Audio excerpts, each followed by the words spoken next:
Selamat pagi adik-adik SMK Negeri 1 Sukesada Buleleng. Bisa lambaikan tangan mungkin?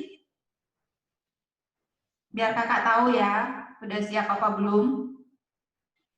Udah ya, semua ya? Oke. Selamat pagi adik-adik SMK Negeri 1 Sukesada Buleleng dan para guru yang ikut bergabung di kegiatan Safari Jaksa Masuk Sekolah pagi ini ya. Pertama-tama saya mau memperkenalkan diri. Nama saya Dewi ya, panggil aja kakak Dewi. Kakak dari bidang intelijen Kejaksaan Tinggi Bali. Di sebelah saya ada Bapak Luga, Kakak Luga ya. Kakak Luga kasih penerangan hukum Kejaksaan Tinggi Bali. Dan sebelahnya ada Kakak Ros, cantik ya. Cantiknya udah expired. Masih cantik kok Bu. Nah, pertama-tama Kakak Dewi mau menjelaskan sedikit ya biar adik-adik tahu apa sih kegiatan Jaksa Masuk Sekolah. Jaksa Masuk Sekolah program penerangan hukum di Kejaksaan RI yang bertujuan mengedukasi adik-adik biar memahami atau meningkatkan adik-adik di bidang hukum dan juga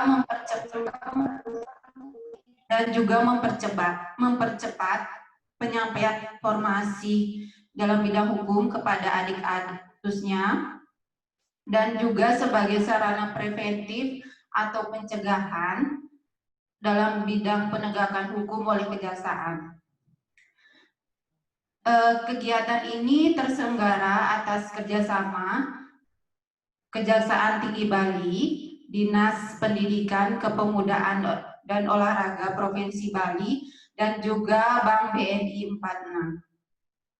Kakak Dewi mau menyampaikan bahwa kegiatan ini diselenggarakan di 9 sekolah di 9 kabupaten seprovinsi Bali ya, dan ini adalah hari ke-8 ya Kakak Luga ya.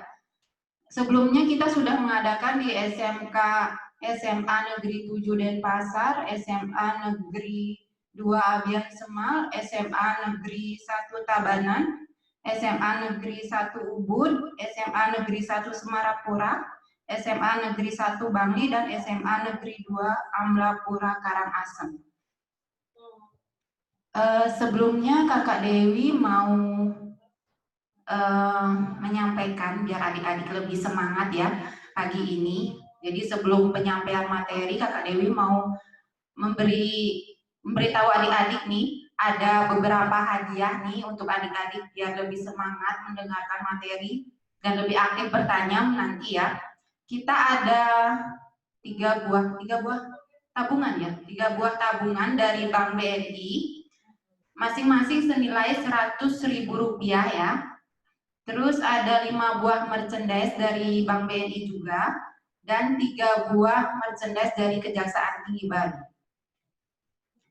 Nah, sebelum penyampaian materi oleh Kakak Luga ya, di sini Kakak Dewi mau memperlihatkan video singkat, video grafis mengenai Kejaksaan RI. Silakan.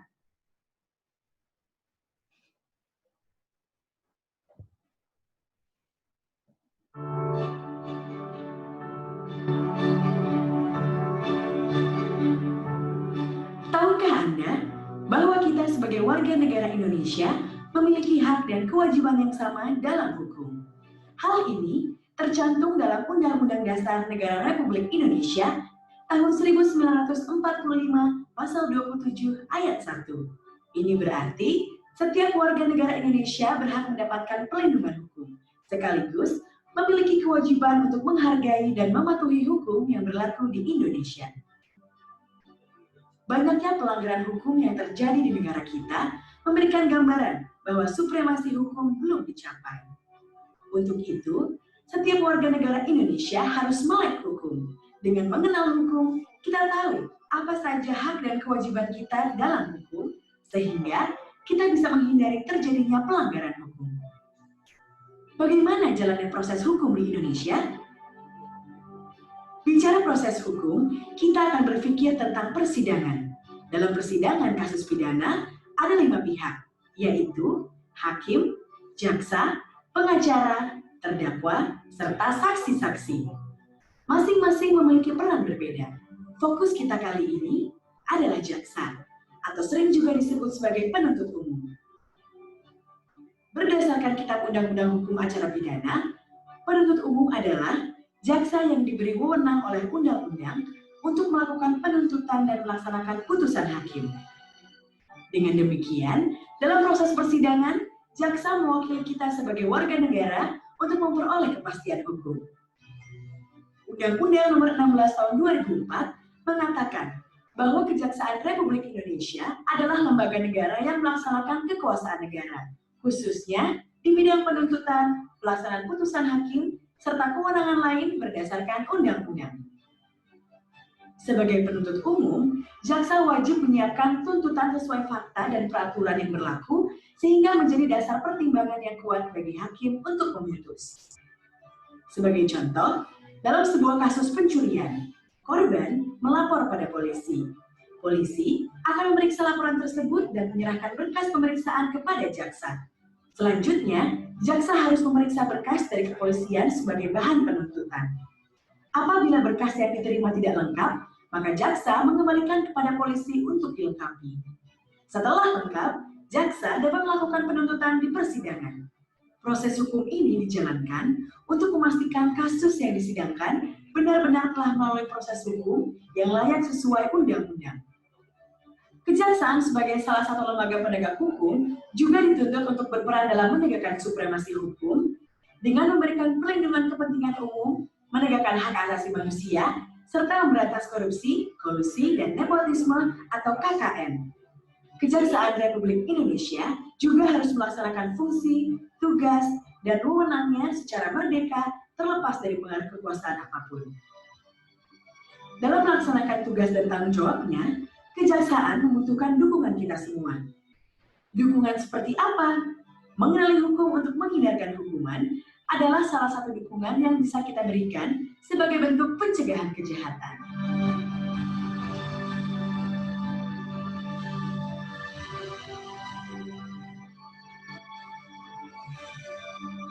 Ayo, kenali hukum, jauhkan hukuman.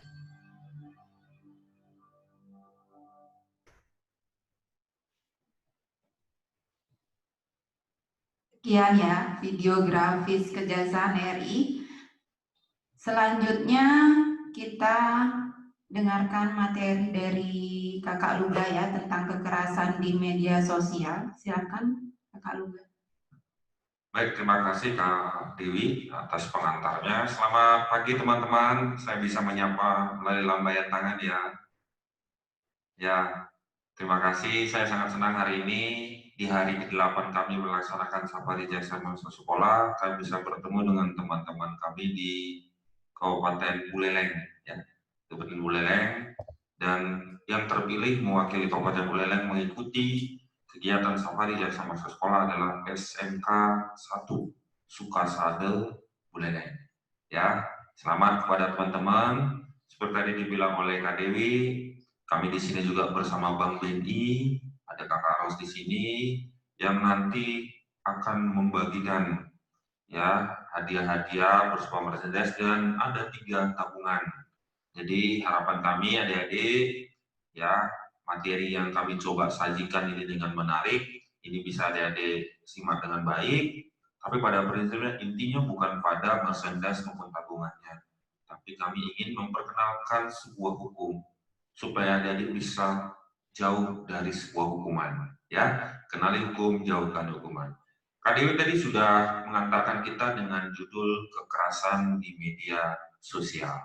Ya, kekerasan di media sosial. Mungkin ketika mendengarkan ini Kak Dewi masih berpikir di media sosial itu kerasnya seperti apa. Nah, hari ini kita akan menjelaskan bahwa di media sosial pun, di dunia maya pun sekalipun ada bentuk-bentuk kekerasan yang kemudian kita ingin memperkenalkan ke adik-adik supaya tujuannya bisa menggunakan kekuatan internet, media sosial yang dimilikinya dengan bijak. Ya, Tadi Kak Dewi sudah memperkenalkan saya, jabatan saya selaku Kepala Seksi Penerangan Hukum, yang salah satunya tugas fungsi adalah bagaimana bisa mengajak setiap masyarakat untuk mengenal hukum, memberikan penyuluhan penerangan hukum, dan salah satu adalah dengan melaksanakan jaksa masuk sekolah.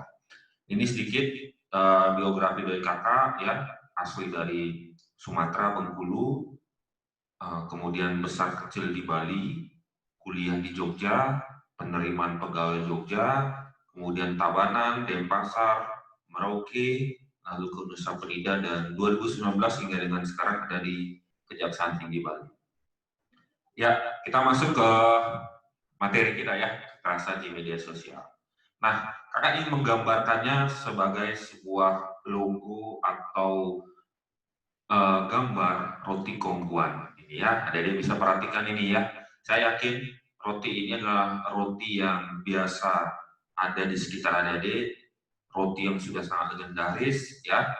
Roti ini ada sejak tahun 43 oleh dua imigran asal Fujian Tiongkok ya.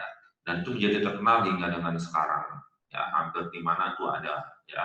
Nah, dalam logo tersebut tergambar yaitu ada sebuah aktivitas sarapan pagi, di mana ada dua orang anak dan satu orang ibu. Kita perhatikan bahwa anaknya ini memegang roti dan itu saya yakini, saya pastikan bahwa itu roti kongguan. Ya, mereka tersenyum, mereka terlihat bercengkrama ada di meja sarapan ini. Lalu ada keterangan di bawah, kakak sampaikan bahwa handphone itu baru tahun 73 baru ada. Jadi 30 tahun kemudian. 30 tahun setelah roti kongguan ada, itu baru ada handphone. Lalu apa yang terjadi? Apa yang kakak ingin bisa gambarkan dari ini semua? Nah, hari ini bagaimana menggambarkan sebuah kemajuan teknologi, terutama handphone, itu adalah seperti dalam roti kongguan ini. Tadi adik-adik lihat bahwa mereka memegang roti kongguan. Tapi hari ini yang dipegang adalah handphone, ya. Yang mereka tetap dengan raut wajah mereka tersenyum, tetapi apa aktivitas dalamnya itu mereka sibuk dengan masing-masing. Ibunya pun tadi di gambar tadi dia menyeduhkan kopi atau teh, tapi sekarang kita lihat dia sibuk juga dengan handphonenya. Dan saya yakin adik-adik ini di antara kita, ya ini sebuah hal yang menjadi hal yang biasa kita lakukan lumrah, ya tidak menjadi suatu hal yang tabu lagi.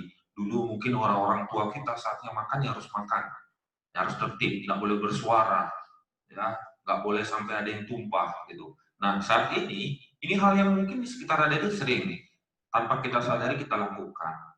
Ketika sedang makan, ada tiba-tiba ada panggilan WhatsApp baru atau ada WA masuk, itu langsung tuh, ya sambil makan.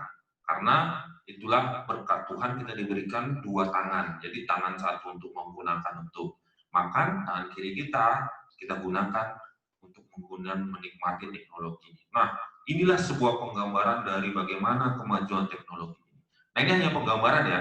Jadi teman-teman di Sukasada jangan kemudian nanti selesai kegiatan ini ngecek ke toko-toko, bener nggak logonya kongguan ganti. Nah, saya bisa pastikan nggak ganti. Ya, cuma ini penggambaran bagaimana kemudian teknologi ini sudah masuk ke dalam kehidupan kita sehari-hari. Nah, perkembangannya seperti apa untuk jumlah kuantitasnya? Nah, ini ya. 60% dari jumlah populasi masyarakat di dunia ya itu sudah mengenal apa yang namanya internet ya. Ya, setiap lapisan saya gambarkan di sini sebagai seorang bayi di depan notebook, depan laptopnya. Ini menggambarkan bahwa di sejak usia dini pun itu sudah diperkenalkan tanpa disadari. Mungkin ada panggilan WhatsApp, panggilan video call, ya ingin melihat cucunya. Akhirnya udah diajak ramah dengan apa yang namanya teknologi, internet, handphone, ya kan. Nah di Indonesia sendiri bagaimana? Itu dibanding tahun lalu itu mengalami peningkatan kurang lebih 17% dari yang sebelumnya. Makanya Indonesia itu pangsa pasar teknologi yang sangat berprospek. Nah, karena kita itu terhadap hal yang baru, kita punya nilai kepo, nilai keingin tahunya besar. Nah, disitulah menjadi suatu objek yang besar untuk sebuah teknologi. Indonesia kurang lebih dari 272,1 juta penduduknya, 175,4 juta itu sudah melek akan internet, ya, sudah tahu, sudah paham, ya, seperti itu. Nah, lalu di dunia internet pun apa yang kemudian membuat akhirnya Indonesia itu kemudian begitu ramah dengan internet? Karena ada media sosial, ya. Dan di depan ini ada sebuah polling 7 media sosial terpopuler di Indonesia. Yang pertama adalah YouTube, yang kedua WhatsApp, yang ketiga Facebook, yang keempat Instagram, yang kelima TikTok, yang keenam Line, yang ketujuh Twitter. Nah, inilah yang biasa kita temukan di Indonesia, ya, yang membuat akhirnya tinggi tingkat kuantitas dari pengguna internet tersebut, ya. Misalkan adik-adik membeli handphone saat ini, saya yakin adik-adik bertanya, apa aja dapatnya? Ada WhatsApp-nya enggak? Ada Line-nya enggak? Nah, hal itu semua yang ditanyakan adik-adik, dan dengan adanya kemajuan teknologi handphone sudah disajikan. Akhirnya sebenarnya kita bisa berkomunikasi dengan SMS. Akhirnya sudah mulai kita tinggalkan, kita beralih ke namanya WhatsApp. Ya. Nah, handphone itu merupakan objek utama dari penggunaan internet tersebut. 80% dari 100% pengguna handphone, 82% itu menggunakan internet. Ya mungkin 15% ini contoh-contoh seperti nenek saya di kampung sana yang dia tidak membutuhkan layanan itu, yang penting handphonenya berdering, bisa diangkat, bisa terima telepon, bisa terima pulsa. Nah, ya, jadi yang sisanya 80% adalah kita ini semua yang begitu menikmati layanan-layanan di telepon seluler ini. 32% itu dari 100% pengguna laptop itu menggunakan, terus kemudian menggunakan PC, tablet. Nah ini sarana-sarana yang digunakan oleh kita untuk mengakses internet. Yang paling banyak kita gunakan, kita akses dari Twitter adalah media sosial, ya, sosial media, ya. Jadi paling sering itu, yang paling kita lakukan. Yang kedua adalah pesan-pesan instan, kemudian baca berita, cari data, dan streaming video, ya. Jadi penggunaan internet itu lebih banyak kemudian bisa dibilang di Indonesia adalah sebagai media hiburan, ya. Kalau mungkin di luar negeri, di negara-negara lain mungkin sebagai menjadi objek dari sebuah sarana peningkatan ilmu pengetahuan yang menjadi prioritas. Nah, di kita memang harus kita sadari hiburan kita itu sosial media menjadi hal yang nomor satu. Nah, itu akhirnya menggiring seperti kakak gambarkan tadi Dr. Kunggang, ada perubahan transformasi budaya, ya, dengan adanya kemajuan internet, sosial media, teknologi, ada perubahan transformasi, peningkatan, ya, peningkatan cara. Yang pertama adalah cara belajar, menimba ilmu. Kalau dulu adik-adik itu harus masuk sekolah, ada masuk sekolah harus duduk di kursi, bangku, meja kayu, kemudian harus mendengarkan guru di papan, menulis di papan. Ketika ingin menjawab, kemudian harus menuliskan dengan cara maju ke depan. Nah itu dulu. Tapi sekarang, dan seperti yang saat ini kita lakukan, kita saat ini tanpa kita sadari kita ikut dalam transformasi budaya tersebut. Kita tetap bisa belajar dari rumah masing-masing, dari sekolah. Kakak di sini bersama Kak Dewi dan Kakak Ros itu dari Denpasar, ya, bisa membagikan sebuah pengetahuan kepada adik-adik yang berasal ada dari sekarang di Sukesado. Bayangkan, coba, ya, inilah transformasi yang kita harus akui bahwa ini nih bentuk perubahan pola budaya yang menggiring kita itu ke arah peningkatan cara metodenya. Kemudian yang kedua adalah dengan cara yang kedua adalah perjumpaan, ya. Kalau sebelumnya JMS ini saya harus datang ke sekolah adik-adik.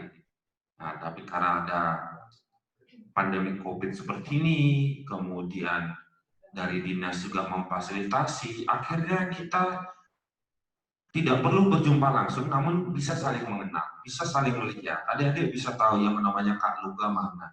Saya nanti akan menyapa teman-teman nanti di Sukasado. Nanti berjumpa langsung melalui layanan Skype, Line, WA, kemudian ini Zoom. Itu adalah sekian banyak teknologi-teknologi, aplikasi-aplikasi yang memudahkan perjumpaan kita. Yang terakhir adalah pasar. Gitu. Contohnya ada 3 contoh, banyak aspek kehidupan lain. Pasar. Kalau pasar itu, sepengetahuan kakak, pengertian adalah tempat pertemuan pembeli dan penjual untuk menyepakati sesuatu barang. Di situ terjadi penyerahan barang dan penyerahan cara pembayarannya, disepakati pembayaran, disepakati harganya dengan cara perjumpaan langsung. Tapi sekarang ya, definisi itu tidak 100% mutlak seperti itu, karena tidak perlu bertemu dengan si penjual, namun kita bisa menyepakati harga, mengetahui harga, melakukan negosiasi sampai melakukan transaksi. Ya, tidak perlu lagi menyerahkan uang tunai, berjumpa langsung. Nah, banyak ada layanan, contoh seperti Shopee, Bukalapak, Lazada, terus ada lagi layanan antar barang, GoSend, terus GoFood, ya kan? Itu semua tuh. Nah, kita tidak perlu lagi dengan berjumpa dengan si penjual barang tersebut. Kita sudah bisa menyepakati. Nah, inilah hal yang patut kita syukuri dari sebuah kemajuan teknologi yang membawa kita kepada perubahan budaya. Nah, pada akhirnya yang bisa kita lihat bahwa internet itu memiliki kekuatan, ya, dari hal tadi ya yang sebenarnya kita jauh, adik-adik itu jauh di Sukasada, saya jauh di Denpasar. Kemudian untuk mengharapkan adanya suatu barang itu kita harus ketemu, sekarang tidak perlu ketemu lagi secara dekat. Akhirnya internet bisa dibilang mendekatkan yang jauh, ya. Jadi bagaimana kita bisa tetap bertemu walaupun kita jauh. Nah, ini karena berkat dari internet ini. Nah, saya gambarkan di sini yaitu bagaimana ada sebuah aktivitas video call antara seorang laki dan seorang perempuan nih, ya kan? Nah, mereka serasa sudah berjumpa dengan adanya pertemuan ini. Di paling bawah juga tergambar itu bagaimana aktivitas kita saat ini. Saya bisa melihat 40 lebih siswa SMK 1 Sukadana dalam satu layar saja. Ya, ini yang kekuatan internet. Bagaimana yang jauh itu bisa dekat, mendekatkan yang jauh. Namun di sisi lain, ternyata kekuatan internet ini memberikan sebuah kelemahan yang lain. Ya. Nah, ternyata kekuatannya itu yang dekat, yang jauh itu didekatkan. Tapi ternyata yang dekat itu dijauhkan. Inilah kelemahan internet. Ya, tadi di roti kongguan itu tergambar ya, gimana yang awalnya itu mereka serasa dekat, hangat di sarapan, sekarang seperti apa? Sibuk semua dengan menggunakan handphone. Kemudian di sisi kanan, saya gambarkan itu bagaimana 3 orang, ya, 3 orang yang duduk saling berdekatan. Saya yakin bahwa ini mereka saling kenal. Namun dengan aktivitas mereka sendiri-sendiri, tanpa mereka sadari mereka tidak saling kenal. Bagaimana yang dekat akhirnya jauh. Bahkan di bawah itu tergambar bahwa ada sebuah keluarga yang masing-masing menikmati semua handphone tab yang dimilikinya, ya, masing-masing saling cuek, yang kemudian pada akhirnya mereka itu tidak menyadari satu sama lainnya. Ya, bahkan ada di situ dia punya peliharaan anjing yang tanpa mereka sadari itu juga bermain tab. Nah, inilah akhirnya walaupun duduk satu sofa, ya, walaupun satu kekerabatan keluarga, akhirnya mereka menjadi terasa jauh, tidak care terhadap sesamanya. Nah, ini kelemahan internet yang kita. Nah, prinsipnya untuk memahami bagaimana internet tersebut adalah pola perilakunya. Yang harus dipahami adik-adik adalah kehidupan dunia nyata itu berbanding lurus dengan kehidupan di dunia maya. Ya, paham ya? Jadi apabila di dunia nyata kita berperilaku yang baik, biasa membiasakan yang baik kita tunjukkan ke orang lain, maka di dunia maya kurang lebih akan seperti hal itu. Contoh, di dunia nyata Dedek suka berkreativitas. Ketika disajikan dengan dunia maya, hanya medianya saja yang berganti.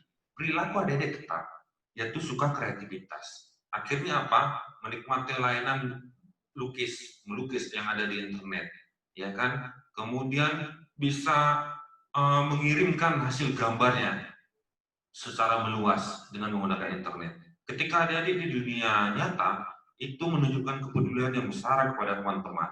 Ketika dunia maya pun, kurang lebih akan seperti itu. Adik-adik akan peduli, akan melihat teman-teman yang merasa kesusahan. Tentunya nanti dengan segala kekuatan kebaikan yang dimiliki, tentunya mendorong untuk bisa membantu teman-teman. Nah ini, lalu apabila di dunia nyata adik-adik suka melakukan hal yang perilaku yang tidak baik, buruk, di dunia maya pun akan seperti ini. Contoh kan, apabila di dunia nyata adik-adik suka mengintimidasi, ya, dengan menggunakan kekuatan power badan, kepintaran, ya, untuk kemudian mengintimidasi orang lain, maka di dunia maya pun adik-adik akan ramah akan aktivitas intimidasi seperti ini. Apabila dunia nyata adik-adik suka melakukan hal yang berbau-bau kesusilaan, pornografi, maka di dunia maya pun adik-adik ramah, tidak kaget akan hal seperti ini. Berbeda ketika dunia nyata, hal kita itu agak risih dengan hal yang berbau pornografi, dan kita akhirnya suka memalingkan diri terhadap hal seperti itu, maka di dunia maya, ketika kita ditunjukkan hal tersebut, mungkin langsung kita close, karena kita merasa risih di dunia nyata. Jadi ini gambaran yang kakak ingin sampaikan, prinsip utama bagaimana pola perilaku di dunia nyata dan di dunia maya.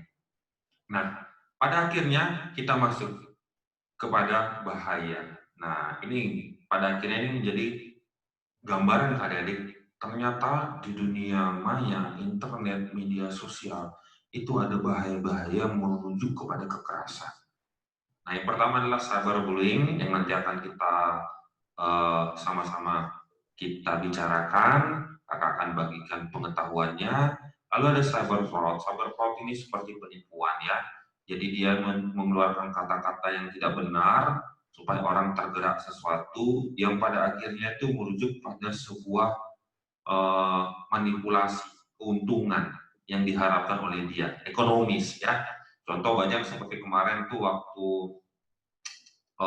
haji ya, waktu itu ada paket-paket haji yang rame ya, dipromosiin dengan menggunakan artis ya kan, ternyata nggak benar. Nah ini ke arah cyber fraud, karena waktu itu menggunakan media-media sosial, YouTube, Facebook, dia gunakan sebagai media promosinya. Lalu ada PON, yaitu kejahatan pornografi ya, adik-adik itu kemudian lewat layanan-layanan yang ada kemudian tersaji gambar-gambar pornografi. Nah ini nih bahaya tersembunyi dari internet. Lalu ada cyber gambling. Cyber gambling itu adalah sebuah perjudian secara online ya.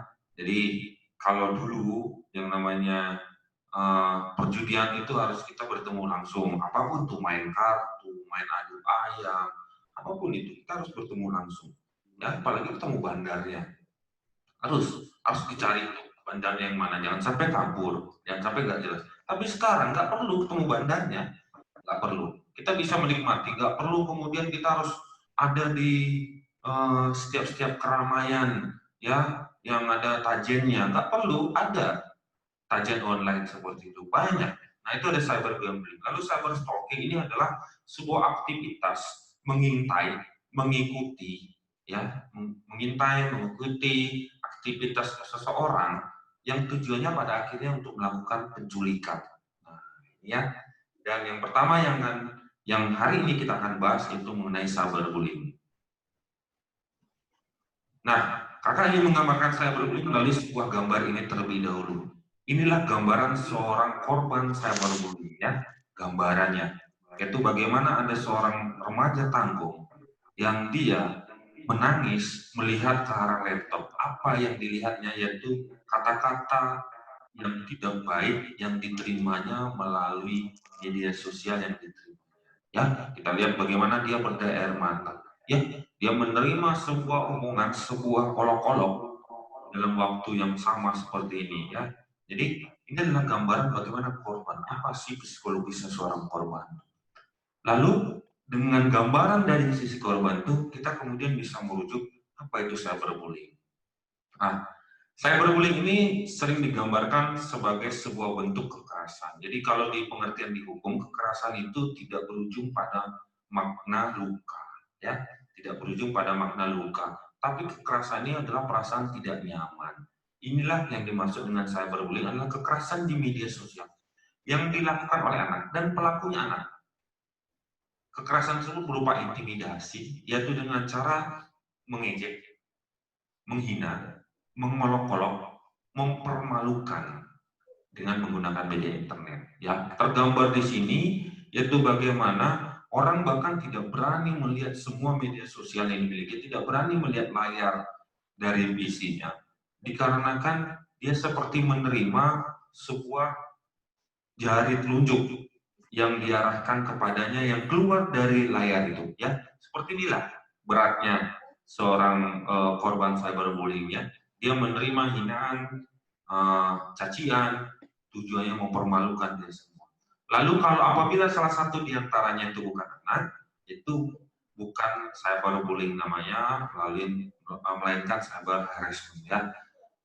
Jadi belajar ya kita sekarang, jadi bullying itu hanya antara anak dan anak. Ukuran anak di Indonesia adalah belum berusia 18 tahun. Lalu apa sih yang menjadi bentuk metodenya pelaku ini seperti apa? Yang pertama yaitu dia akan memberikan sebuah pesan-pesan ancaman, ya, melalui kegiatan di dunia mayanya. Dia bagikan itu ancaman-ancaman, ya. Ancaman tersebut bisa berupa mengunggah foto. Jadi apabila tidak melakukan ini, saya akan sampaikan foto-foto kamu. Terlepas dari benar tidaknya fotonya, ada juga foto yang kemudian dilakukan editing, ya, dimanipulasi.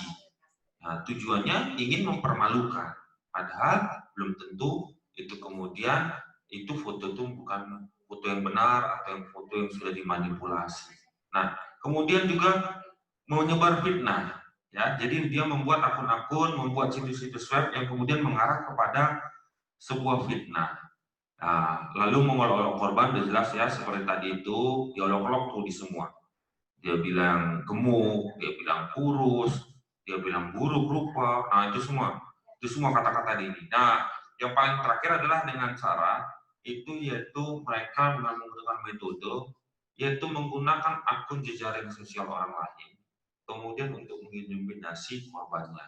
Jadi bukan dia yang terlihat. Jadi di sini akan timbul masalah di sini, yaitu bagaimana si korban itu akan merasa bahwa yang mempermalukan dia, yang dia menjadi korban cyberbullying dari orang yang kemudian itu sama sekali sebenarnya hanya akses dari akun jaring sosial yang digunakan, ya. Jadi ini satu contoh, ya. Jadi ini makanya saya sarankan ke adik-adik, ketika adik-adik membuka akun jaring sosial, akun-akun bersifat private, ketika itu menggunakan layanan internet secara di ruang publik gratis, bahkan, ya, itu jangan lupa melakukan logout, ya. Jangan lupa melakukan logout, jangan hanya karena menjauhi dengan cara menjauhi wifi tersebut otomatis mati nanti. Nah, jangan, karena adik-adik masih meninggalkan jejak.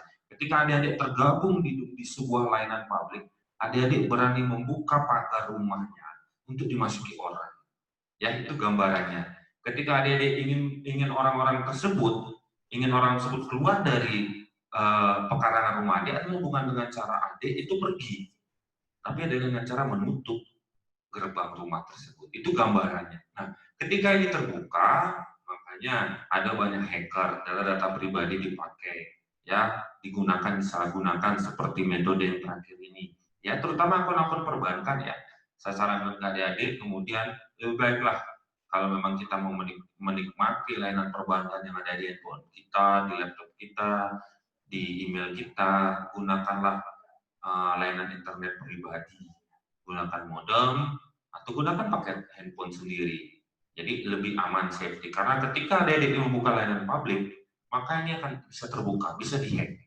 Passwordnya apa, kartu kreditnya apa, dan ini sangat berbahaya. Ya, adik-adik, ya. Lalu apa sih yang menjadi motivasi pelaku? Yaitu karena marah dan ingin balas dendam. Mungkin ketika suatu keadaan, itu tanpa kita sadari, kita itu sudah menyakiti orang lain. Ya, bahkan kita tidak berpikir, dia tidak akan mungkin berani membalas kita. Lalu karena dia tidak punya ruang untuk membalas dan emosi marah yang besar, akhirnya dia memanfaatkan, ya, media sosialnya untuk melakukan intimidasi, ya, untuk mengolok-olok, untuk mempermalukan orang yang sudah menyakitinya. Nah, ini motivasi mereka. Lalu juga karena frustasi, ya, mungkin karena ada suatu keadaan yang membuat dia tertekan, akhirnya dia melakukan cyberbullying terutama kepada orang-orang yang sudah membuatnya frustasi. Juga karena ingin mencari perhatian, karena merasa kayak sekarang ini adik-adik ini di sekolah-sekolah aja nih, di rumah-rumah aja maksudnya, ya tidak dapat bertemu dengan teman-teman lain, ya biasanya menjadi top perhatian, akhirnya buat isengan-isengan, ya isengan, misalkan membuat sebuah gambar-gambar yang manipulatif, mengejek-ejek teman sendiri atau teman-teman lainnya, ya tujuannya yaitu karena ingin mencari perhatian, ya tanpa disadarinya. Kalau yang paling memang mengkhawatirkan adalah ketika adik-adik tidak punya kerjaan, ya karena adik-adik nggak merasa bingung mau ngapain di rumah aja cari hiburan. Akhirnya orang-orang itu diolok-olok, ya semua Facebook dari teman-teman itu disusupi, lalu disampaikan hal yang kemudian bagi si pemilik Facebooknya itu sudah mempermalukannya. Bagaimana sih dampaknya terhadap korban? Itu nggak sedikit yang pada akhirnya berujung kepada kata bunuh diri. Ya, karena rasa frustasi, karena sudah rasa malu, tidak bisa mengklarifikasi kebenarannya, akhirnya mendorongnya untuk merasa bunuh diri. Banyak juga yang frustasi, depresi, banyak sampai menutup akun jejaring sosialnya, itu banyak, ya, banyak sampai itu. Jadi perasaan minder itu sudah jelas. Karena apa? Ketika adik-adik men-sharingkan ini secara di ruang publik, itu tidak mudah melakukan klarifikasi. Beda ketika ini hanya secara viralnya ini hanya secara langsung antar person to person, kita gampang, kita tinggal cari. Saya nggak gitu sebenarnya. Tapi ketika udah di jaring umum, ini menjadi kendala bagi kita. Bagaimana kita ingin mengklarifikasi? Kita tidak tahu siapa saja yang sudah melihat gambar ini. Nah, jadi inilah sebuah gambaran ke adik-adik. Nah, pelaku-pelaku ini seperti yang Kak bilang tadi, itu akhirnya sering menyebarkan fitnah. Dan fitnah ini sering dikenal dengan bahasa-bahasa yang adik-adik mungkin kenal, udah ramah dengan kata-kata hoax. Ya, hoax itu apa? Hoax itu tidak semata-mata hanyalah sebuah kabar bohong. Ya, nggak semata-mata menyampaikan hal yang tidak benar, bukan. Tetapi bagaimana hal yang tidak benar tersebut didorong, diupayakan menjadi sebuah kebenaran. Ya, jadi dia tidak hanya berhenti dengan adik-adik mengetahui atau mengatakan hal yang tidak benar, tetapi adik-adik mendorong ini supaya semua orang mempercayainya sebagai sebuah hal kebenaran. Ya, kepalsuan yang sengaja dibuat untuk menyamakan sebagai kebenaran. Jadi ada dua frase di situ yang harus dipahami. Banyak nih hoax. Oh, dikit-dikit hoax. Ibu di mana? Pasar, padahal ibu di hoax. Nah, ini tidak berhenti sampai di sana. Gitu. Tetapi ada sebuah upaya seperti mengajak, nanti kalau dia tanya ibu bilang ini ya, kalau nanti bilang ini ya, ada bilang ini ya. Ya. Dia ingin mendorong ke sebuah kepalsuan yang didorong menjadi sebuah kebenaran. Nah, menggambarkan hoax itu seperti apa? Yaitu ada berita bohong yang disengaja, berita yang menghasut, berita yang tidak akurat, berita lamaran, bahkan berita yang menyudutkan. Nah, inilah cara-cara hoax yang kemudian banyak didorong oleh pelaku cyberbullying. Ya, dia berikan berita-berita yang menyudutkan, dia berikan berita yang menghasut kepada korban. Nah ini kemudian didorong untuk kemudian orang-orang banyak percaya bahwa si korban ini seperti ini. Ya, jadi misalkan dibilang dulu gemuk, kemudian sekarang menjadi kurus langsing, terus disampaikan hoax kalau dia melakukan operasi ini. Nah, itu didorong supaya orang-orang itu percaya bahwa yang dilakukan adalah melakukan operasi. Nah, bagaimana sih cara mendeteksi hoax tersebut? Nah, ini ya. Pada prinsipnya yang harus dilakukan adalah saring dulu baru sharing, ya. Saring dulu baru sharing. Semua aktivitas secara deteksi ini adalah upaya-upaya untuk melakukan saring. Jadi saring dulu. Informasi tersebut benar atau tidak. Ya. Compare dia dengan pemberitaan lain. Kalau ada berita A, coba lewat melalui paman Google nih, cari benar nggak informasi itu A. Ya, atau bisa juga kita mengecek kepada si penulisnya. Penulisnya si A, cek dulu. Si A ini biasa tulis apa? Si A biasa tulis apa? jangan-jangan suka membahasakan bahasa-bahasa yang radikal, keras. Kemudian apabila sebuah pemberitaan itu kemudian memacu adik-adik untuk emosi, rasa marah ketika membaca, nah itu harus berhati-hati. Jangan sampai itu adalah sebuah provokasi. Lalu ada juga menggunakan fasilitas-fasilitas fast check, misalkan notes.com atau fastcheck.org. Jadi teman-teman bisa melakukan ini semua. Lalu pada prinsip seperti ini, memang menjadi hal yang tidak menjadi meribetkan ya, repot ya. Aduh, untuk ngecek infonya saya harus ngecek. Makanya sebuah solusi ya, sebuah solusi dari kakak ya, ketika adik-adik merasa sebuah informasi itu bukan terkait dengan adik-adik, diamkan saja. Jadi jangan ikut kemudian sharing ketika malas kita melakukan saring. Jadi adik-adik, ketika adik-adik tidak mau saring dan itu bukan urusan adik-adik, sudah biar saja. Nah, jangan sampai nanti kita ternyata ikut menyebarkan, memperluas sebuah berita hoax, sebuah berita bohong yang juga karena kita ikut mendorong itu menjadi sebuah kebenaran. Ya, jadi seperti itu, saring dulu, baru sharing. Ya. Nah, lalu bagaimana pendekatan hukum di Indonesia? Udah ada hukumnya, itu Undang-Undang Nomor 19 Tahun 2016 tentang informasi dan transaksi elektronik. Ya, semua kejahatan-kejahatan dunia maya itu diancam pidana dengan pidana penjara maksimal 6 tahun dan atau denda maksimal 1 miliar. Ya, ini hukumnya. Mau tadi cyberbullying, pornografi, cyber fraud, kemudian cybergambling, ataupun cyber stalking, ini semua diancam dengan pidana yang sama, yaitu maksimal 6 tahun penjara. Nah, seperti itu. Jadi pada akhirnya inilah materi yang kakak sampaikan ya, yang ingin mengajak adik-adik untuk memperkenalkan bagaimana media sosial itu ternyata punya nilai kekerasan yang tanpa kita sadari kalau kita nggak mengenalnya, kita malah membuat orang lain bisa tersakiti atau mengalami kekerasan.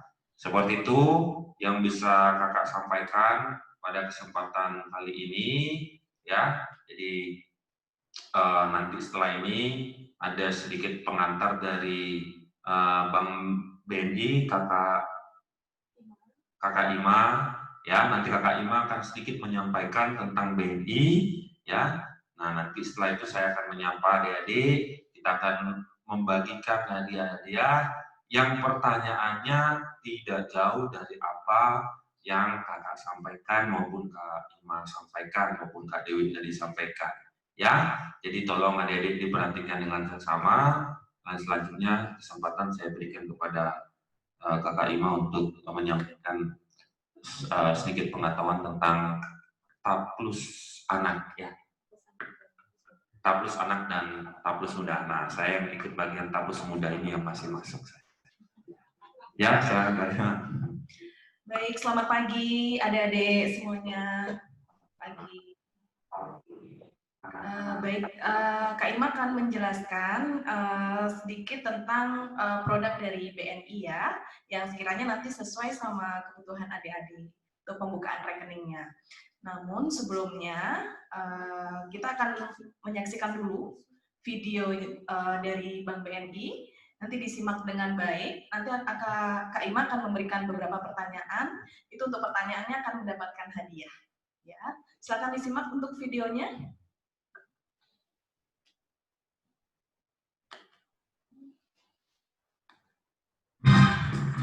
Gue Brandon.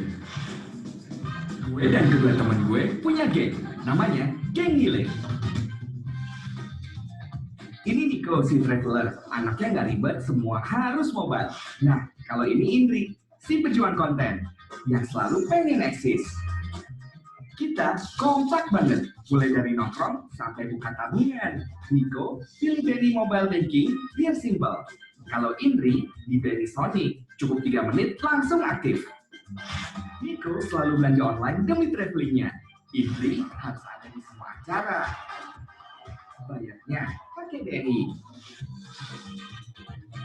Kalau terakhir makan udah jadi urusan gue. Bayar pakai BNI, kartunya bisa dipakai di mana aja. Tahu kan kenapa kita kompak banget? Semua karena BNI Taplus.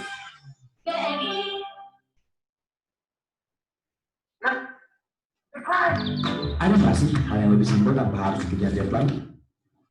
Kayak sekarang listrik padam, gue dengan mudah isi token di BNI Mobile Banking. Gue alasan macet bikin cat lagi. Isi ojek online lewat BNI Mobile Banking dan pesen ojek. Story zaman gue. Karena keren mas, dengan menabung di BNI Tapenas, mas juga bisa beli paket plan ini. Sekarang gampang kok, buka aja rekening Tapenas di Mobile Banking BNI.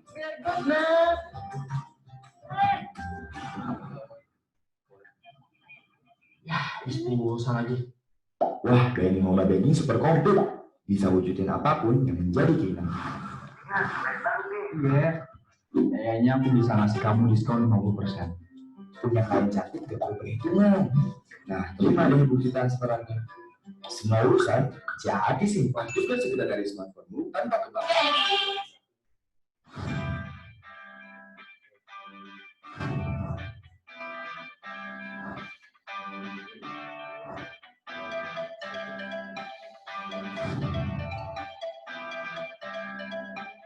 Buka tabungan di BNI Sonic cepet banget. Cuma 3 menit, gue udah punya rekening tabungan BNI. Gampang banget buka rekening di BNI Sonic. Yuk buka sekarang, nggak pakai ribet.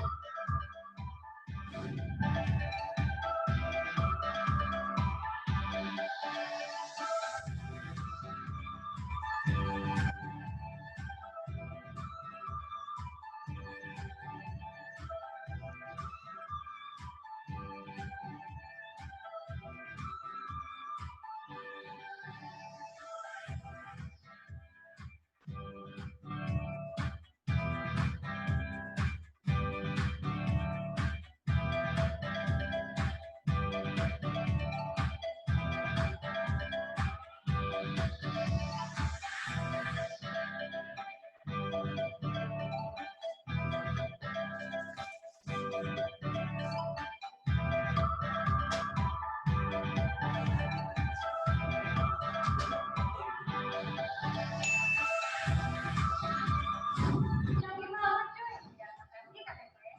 Finish kamu. Jadinya langsung jadi dah. Gue habis buka rekening di BNI Sonic. Gila, cepet banget. Temen gue masih nyantri beli kopi. Rekening BNI gue udah jadi. Buka rekening di BNI Sonic, kartu langsung jadi. Bisa gue pakai buat belanja. Kece banget bro.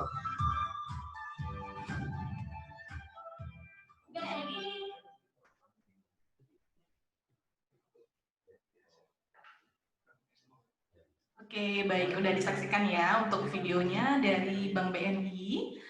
Jadi Kak Ima sekarang lanjut jelasin ya untuk dua jenis produk dari Bank BNI. Yang pertama itu BNI Taplus Anak. Nah, untuk bisa buka rekening BNI Taplus Anak, adik-adik harus memiliki akte kelahiran dan fotokopi KTP orang tua. Untuk umurnya dari 0 sampai dengan 17 tahun. Itu sudah bisa buka rekening BNI Taplus Anak dengan setoran awalnya Rp100.000. Nah, nanti adik-adik akan mendapatkan buku tabungan dan juga kartu ATM, kartu debitnya ya. Untuk kartu debitnya itu bisa ada foto adik-adik sendiri. Bisa nanti foto yang mau pakai fotonya saat jalan-jalan, itu bisa. Itu untuk BNI Taplus Anak. Yang kedua BNI Taplus Muda. Kita ada juga, itu dari umur 17 sampai dengan umur 35 tahun. Sama ya, untuk setoran awal untuk BNI Taplus Mudanya itu Rp100.000. Nanti mendapatkan kartu ATM juga dengan mendapatkan kartu ATM aja, nggak dapat buku tabungan. Untuk kartu ATM-nya ini atau kartu debitnya itu juga bisa isi foto adik-adik sendiri. Nah, baik itu aja penjelasan Kak Ima ya untuk produk-produk BNI. Nanti akan dilanjutkan oleh kakak-kakak jaksa untuk pertanyaan yang nanti dapat hadiah. Baik, silakan. Ya, terima kasih Kak Ima ya. Jadi tadi udah dijelaskan sedikit tentang Bank BNI. Jadi ada 8 hadiah dari Bank BNI untuk adik-adik semua di Sukesade yang beruntung. Nanti adik-adik itu 3 diantaranya berupa taplus ya. Jadi buat adik-adik nanti yang beruntung menjawab pertanyaan dari kami di Kejaksaan 2 pertanyaan, kemudian 1 pertanyaan dari Bang Bedi ya. Jadi harapan kami adik-adik bisa mendapatkan hadiah-hadiah tersebut ya. Lalu sampai kita nanti ke pertanyaan, saya ingin menyapa dulu adik-adik yang ada sekarang di layar saya ini. Saya ingin menyapa adik Adi Ganes. Halo Dek. Bisa dihidupkan layarnya? Suaranya? Suara?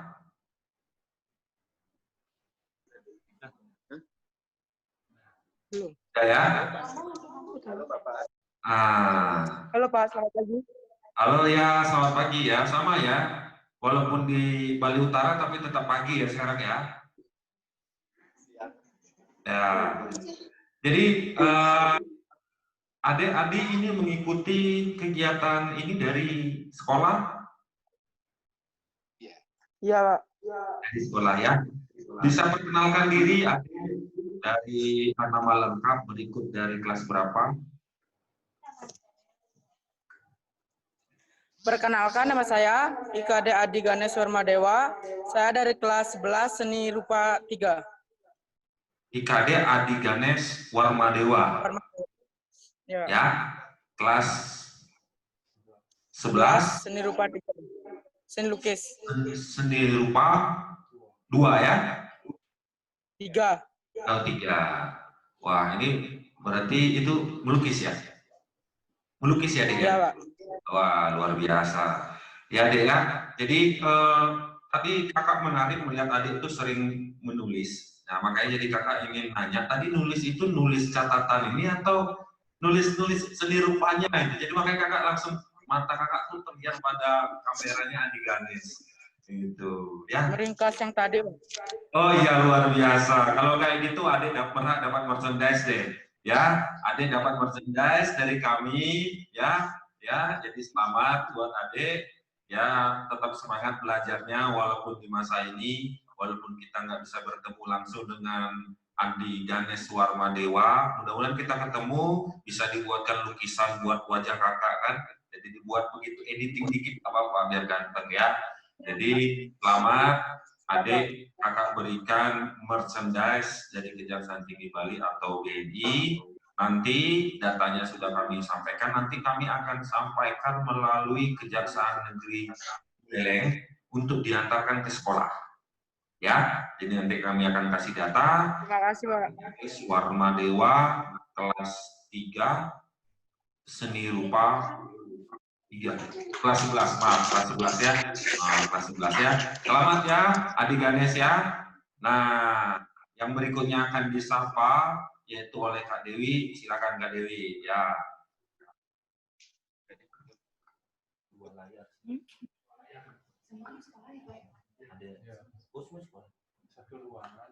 Halo adik-adik, dengar ya. Sekarang Kakak Dewi mau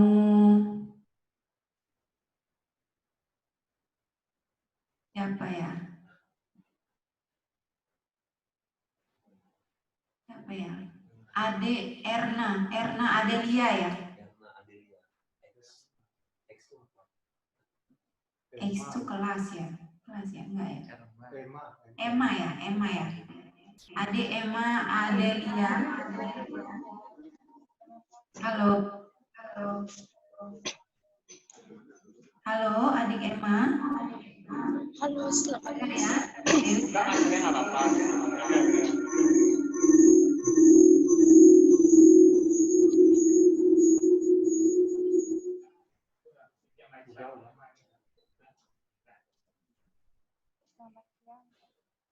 Udah ya? Halo adik Emma. Dengar ya Kakak Dewi ya?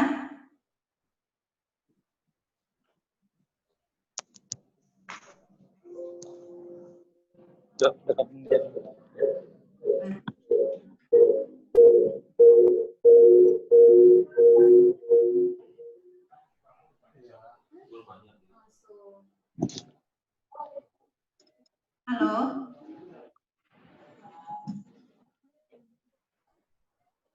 Halo?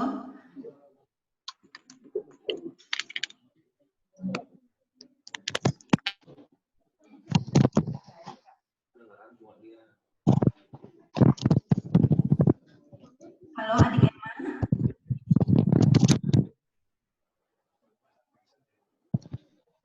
Halo, selamat pagi.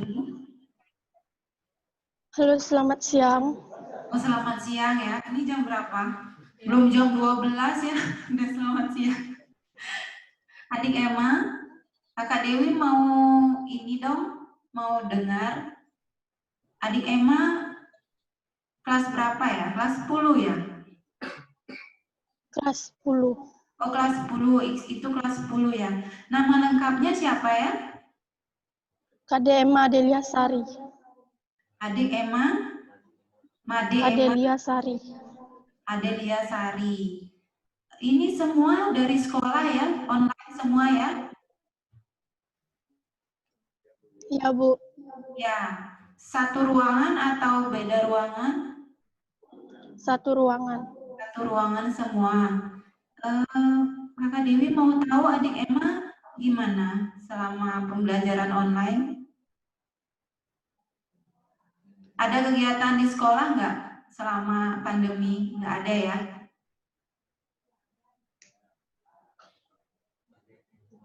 Tidak ada. Nggak ada. Jadi semua lewat Zoom ya, online ya.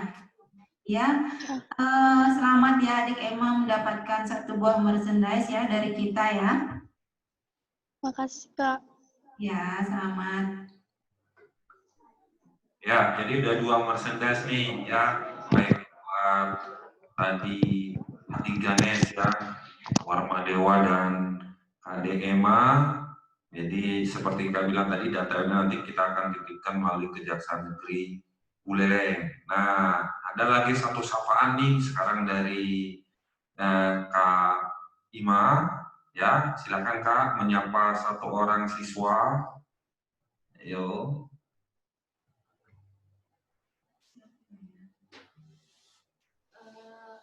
Nama Pandey Gangga. Pandey Gangga.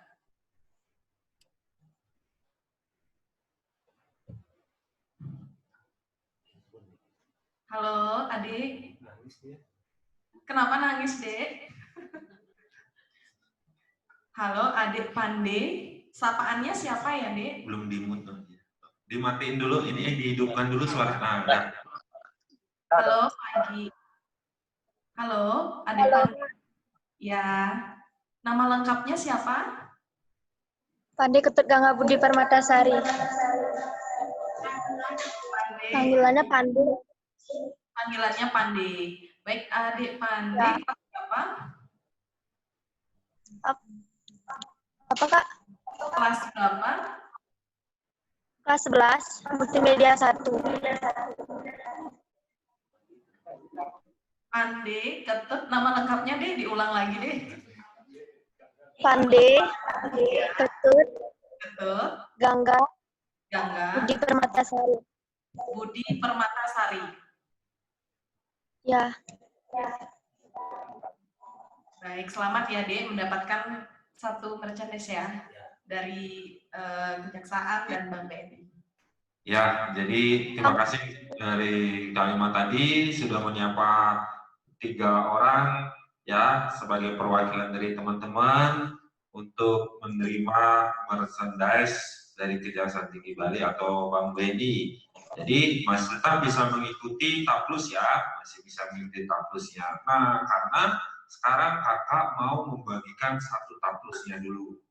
Ya, satu taplus dari Bank BNI dengan nilai tabungan, nilai saldo di taplusnya yaitu Rp100.000.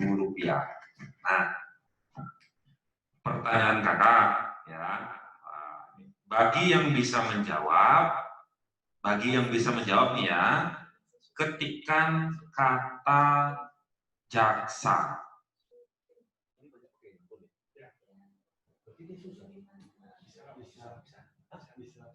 Jadi ketikkan kata jaksa bagi adik-adik yang mau menjawab. Nanti di layar ini akan terlihat siapa yang duluan masuk kata-kata jaksa sebagai mereka yang berkesempatan lebih awal untuk menjawab, ya.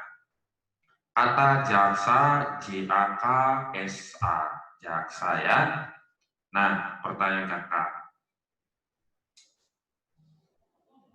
Ada tadi 3 aspek kehidupan yang kakak gambarkan mengalami transformasi budaya akibat kemajuan teknologi.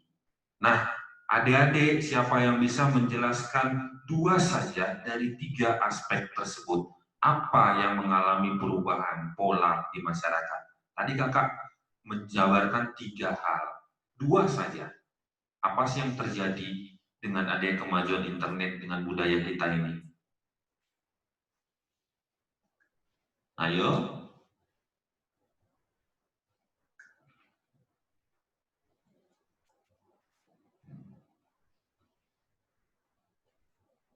Lima, 4, 3, 2, 1. Nah, coba kakak dibuka lagi dulu ininya. Jadi tadi kakak itu menggambarkan ada 3 perubahan sisi masyarakat yang mengalami perubahan. Yang pertama tadi yaitu pembelajaran.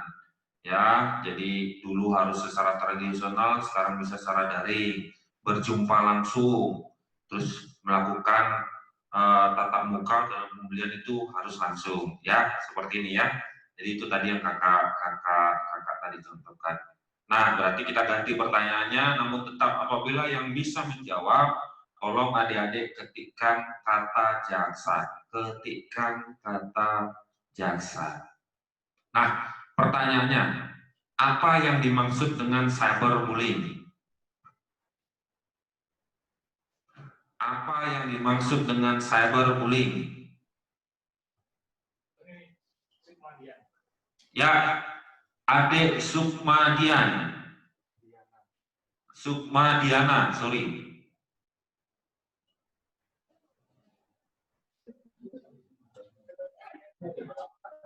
Halo, Dek. Silakan ngomong.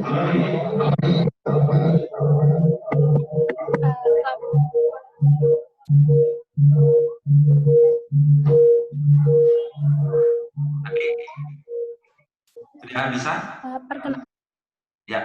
Perkenalkan, nama saya Tutut Sukmadiana Sari, saya dari kelas 11 Perhotelan 1. Di sini saya ingin menjawab pertanyaan Bapak, yaitu apa yang dimaksud dengan cyberbullying.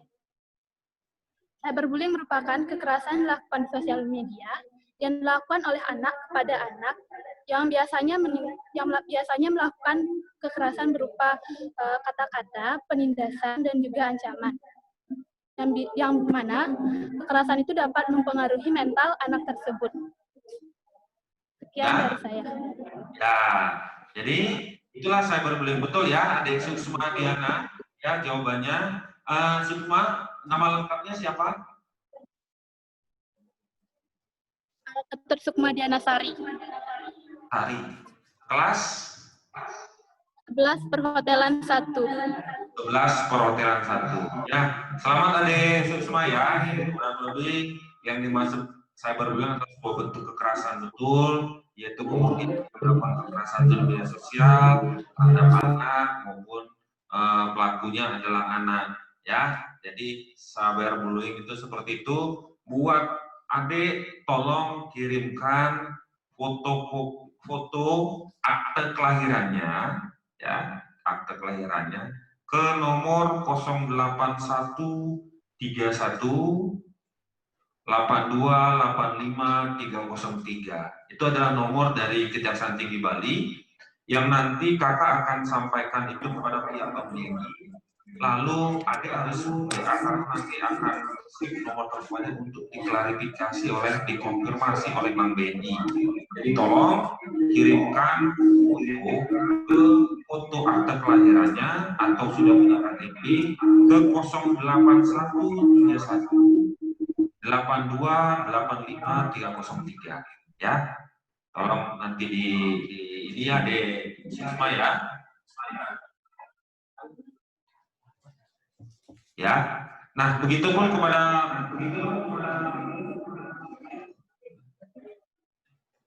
kepada adik-adik lain itu juga bisa mengirimkan nama lengkapnya tadi ya, yang udah dapat merchandise juga bisa kirimkan untuk kita pastikan nama lengkap dan kelasnya. 081 31 82 85 ya. Nah, sekarang tadi sudah satu tabrus, sekarang merchandise lagi yang ingin kakak bagikan nih. Ya, bagi yang bisa jawab, tolong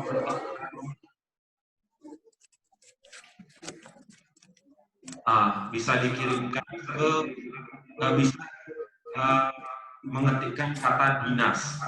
Jadi ini sekarang merchandise yang ingin kakak bagikan tadi ini. Bagi yang mau menjawab bisa menjawab kata dinas. Ya, pertanyaannya, sebutkan 3 media sosial terpopuler di Indonesia. 3 saja. Ya, yang mau jawab ketik kata dinas.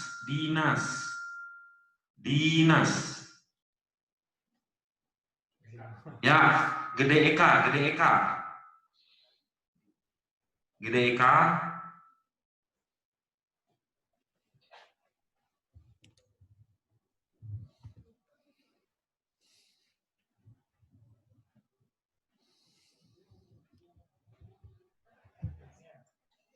Eka,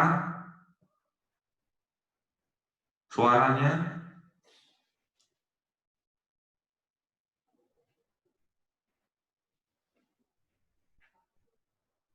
Suaranya tolong di-unmute dulu.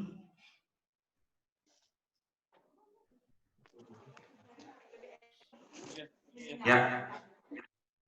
Ya, apa ya.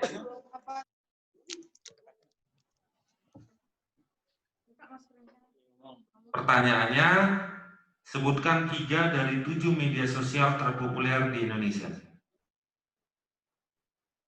Jawabannya, yang pertama YouTube, yang kedua FB atau Facebook, dan yang ketiga Instagram.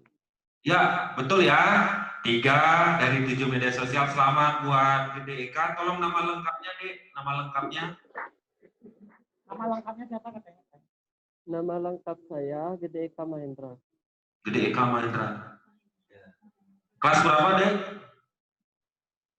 Kelas 10 TB2. Kelas 10 TB2. TB itu apa TB? Tata boga ya. Wah, jadi luar biasa. Sudah ada yang melukis buat kakak. Nah, ini tata boga berarti masak-masak ya, Dek? Iya. Nah, masak-masak juga ya. Ya, apa hasil dari Singaraja. Nah, jadi selamat buat Gede Eka Mahendra. Ya, nanti tetap kirimkan identitas nama dan kelas ke nomor 081318285 Jadi sudah 4 merchandise. 4 ya, sudah laku ya, dagangan kami 4. Saya kasih lagi merchandise sekarang. Bagi yang bisa menjawab, tolong ketikkan kata didik. DID, didik ya, didik ya. Merchandise lagi nih ya. Habis ini nanti Bang Ben ini mau bagi hadiah berupa tabungan ya. Wah, udah pada siap kakak, yang belum siap pertanyaannya ya. Nah, gampang aja ya. Roti apa yang tadi diilustrasikan di awal pembelajaran kita? Roti apa? Ya, Desirika.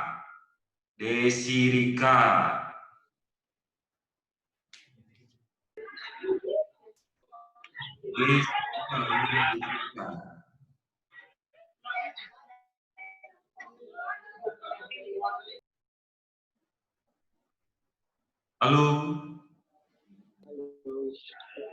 Halo, Pak. Nah.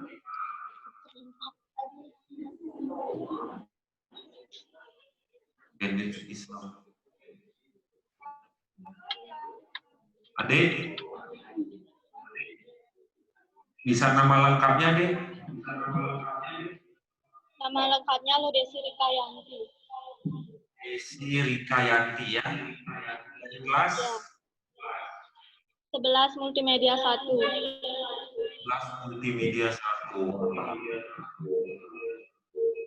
Dek, tadi itu apa sih yang digunakan sebagai ilustrasi kemajuan teknologi? Makanan Kongwan. Ya, roti Kongwan. Roti Kongwan. Biskuit, Pak.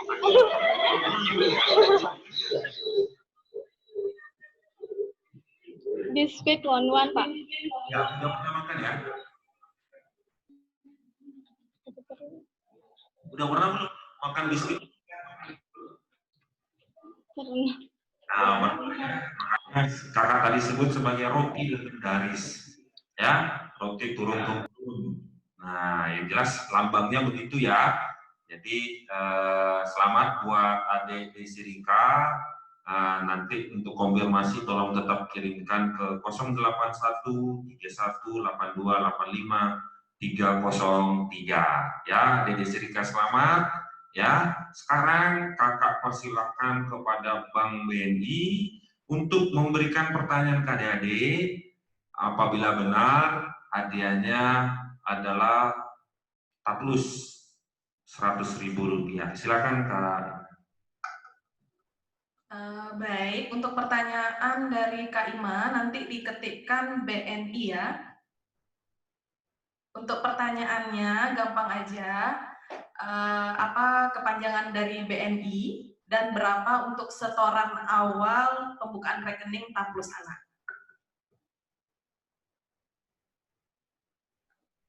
Yang mau jawab ketik kata BNI.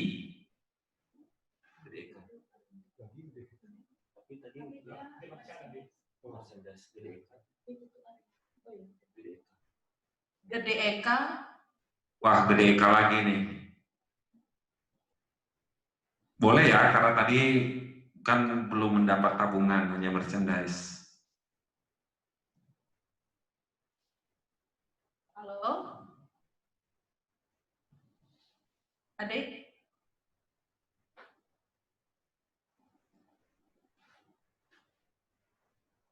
Silakan dijawab.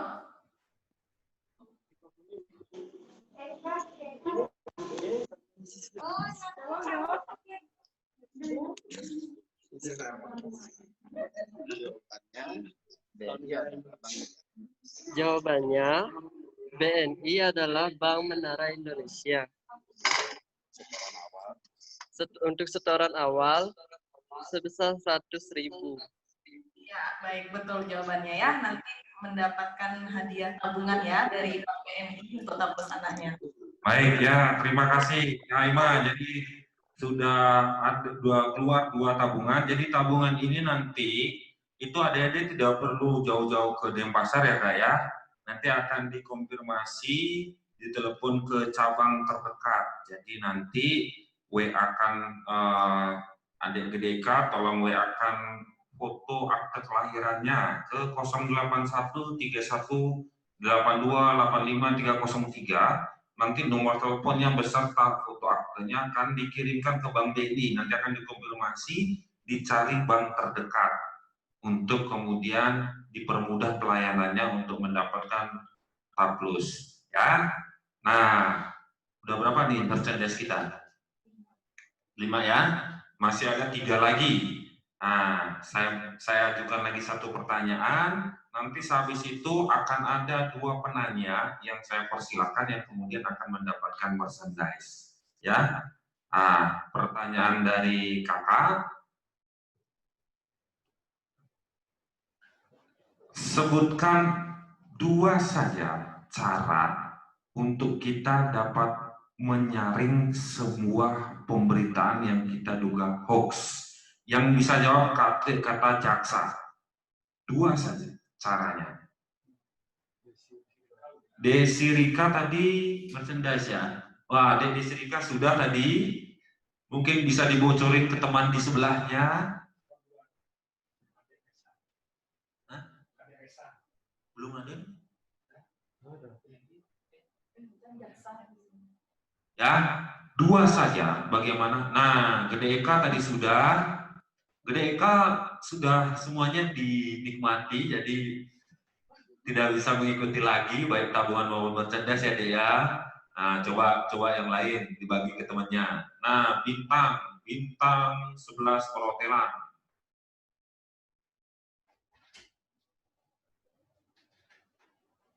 Bintang 11 perhotelan. Mana ada bintang? Nah, itu bawah. Bawahnya.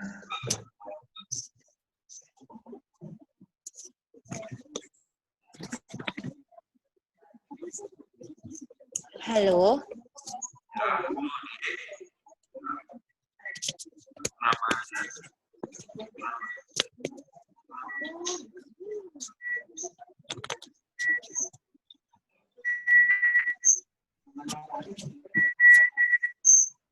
Hidup udah.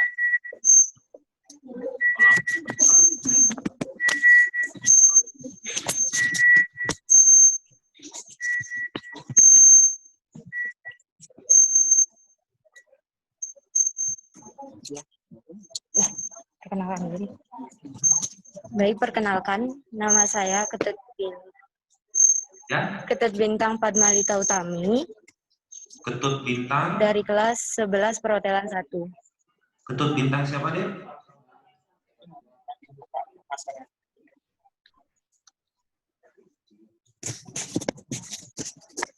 Berapa susunya? Dek? 2 aja. Ketut Bintang Ratna Utami ya? Ketut Bintang Padmalita Utami. Padmalita Utami. Ya, Dek, jawabannya apa, Dek? Cara mendeteksi hoax. Yang pertama tuh ada cek alamat VRL, cek situs tersebut, cek dengan media lain, atau gunakan fact checking.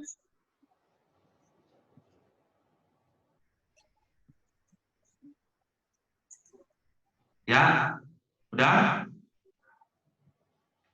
Udah? Sudah, Pak.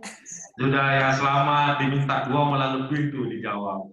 Ya, selamat ya, Adik Bintang. Ya, berhak mendapatkan merchandise dari Kejaksaan Tinggi Bali atau dari Bank BNI. Datanya sudah tadi dicatat oleh Kak Dewi, tapi tetap nanti tolong dikirimkan WA ke 081318285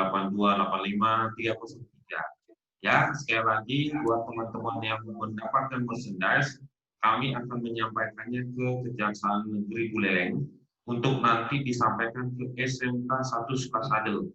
Ya, SMK 1 Sukasade nanti kami akan titipkan untuk teman-teman dapat bisa mengambil di sekolah. Nah, saya akan berikan kesempatan 2 orang penanya, ya, baik kepada Kakak Dewi ataupun kepada Kak Ima, ya. Kalau ada pertanyaan yang diajukan terkait dengan materi kita ini, dengan pengantarnya dari KTI maupun ini, ya, ada yang ngetik, ada satu lagi, kalau misalkan mau ngetik, kalau misalkan mau tanya bisa ketik kata tanya, ya, ya, antigenes tadi udah,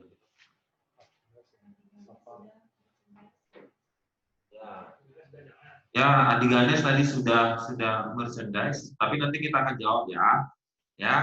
Yang mau bertanya ketikkan kata tanya, T-A-N-Y-A, tanya. Ya, saya tanya lagi itu, wah, ya. Nah, yang lain, ya, soalnya Adi Ganes tadi sudah dapat merchandise. Tapi kita jawab nanti, kita jawab. Di Sirika, tadi di Sirika udah ya? Dapat apa? Merchandise juga. Ya, yang lain mungkin bisa adik-adik susun di Sirika kasih ke temannya.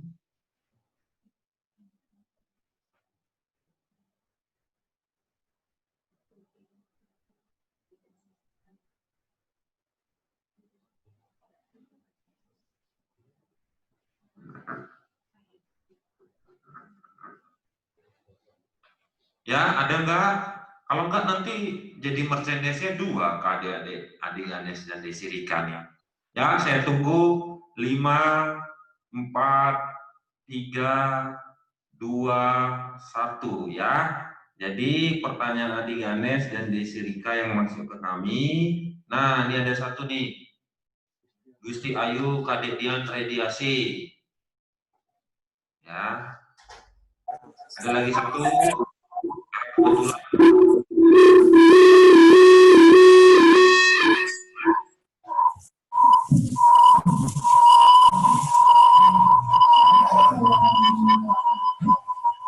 Ya.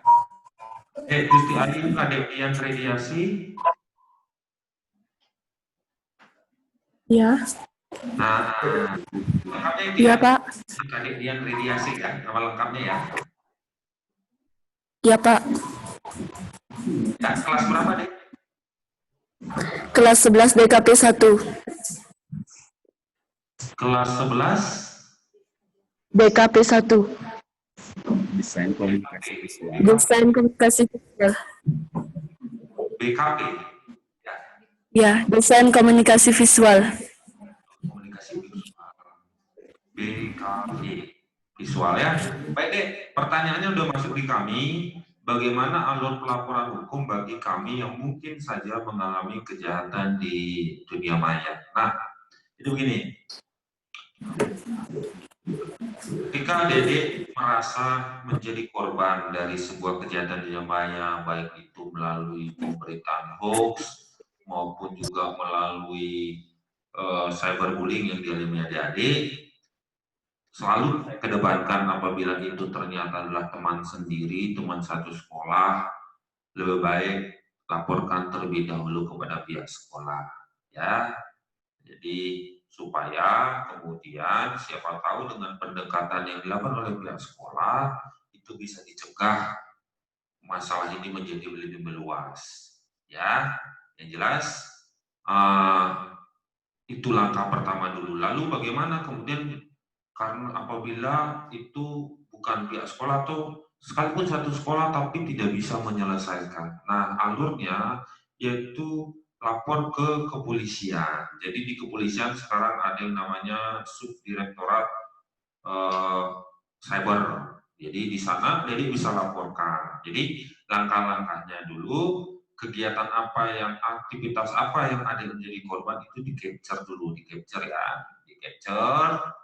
Lalu kemudian nanti itu disampaikan kepada pihak kepolisian. Jadi misalkan ada komen di Facebook, ya, ada komen di Facebook yang dirasa ini udah keterlaluan, sudah menyakiti perasaan saya dan keluarga saya, capture dulu. Lalu apabila itu sampaikan kepada pihak kepolisian untuk nantinya ditangani. Nanti apapun yang polisi lakukan nanti akan disampaikan kepada pihak kejaksaan. Ya, tetapi pertama yang ingin kakak kedepankan adalah apalagi ini kalau melihat satu sekolah, kedepankan terlebih dahulu cara-cara melalui pihak sekolah. Nanti pihak sekolah itu akan memfasilitasi untuk bertemu, ya. Jadi karena nanti takutnya nanti jadi gaungnya nggak enak sesama sekolah. Wah, berarti SMA 1 Super 1 nih anak-anaknya suka balik. Nah, padahal kan hanya karena satu orang. Jadi tetap kakak kedepankan langkah-langkah. Di kepolisian pun pasti juga langkah-langkah pendekatan secara personal baik-baik akan diutamakan terlebih dahulu, cuma menggunakan alat negara. Ya dek ya, gitu ya, Gusti Ayu ya. Terima kasih. Terima kasih. Pertanyaan lagi dari yang selain Adi Ganes dan Desi Rika, kakak akan jawab. Nanti door-prize-nya akan diatur, masing-masing dapatkan satu. Nah, bagaimana caranya membuat efek jerah bagi pelaku cyberbullying di bawah umur kalau kenyataan mereka tidak boleh diproses secara hukum seperti kasus Audrey yang pelaku bullying dibebaskan?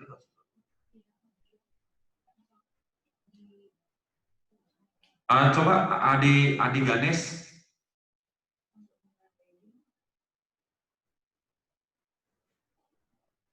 Nah, iya, Pak. Ini yang pertama tadi ya, Adi Ganes Orono. Oke.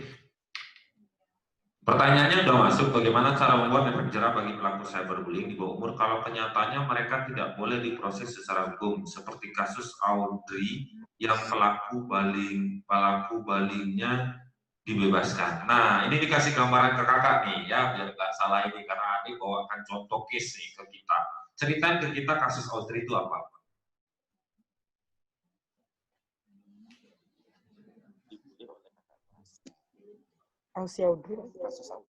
Kasus Audrey itu dibully oleh anak SMA, kakak kelasnya. Audrey itu anak SMP. Audrey anak SMP ya. Jadi gini prinsipnya ya.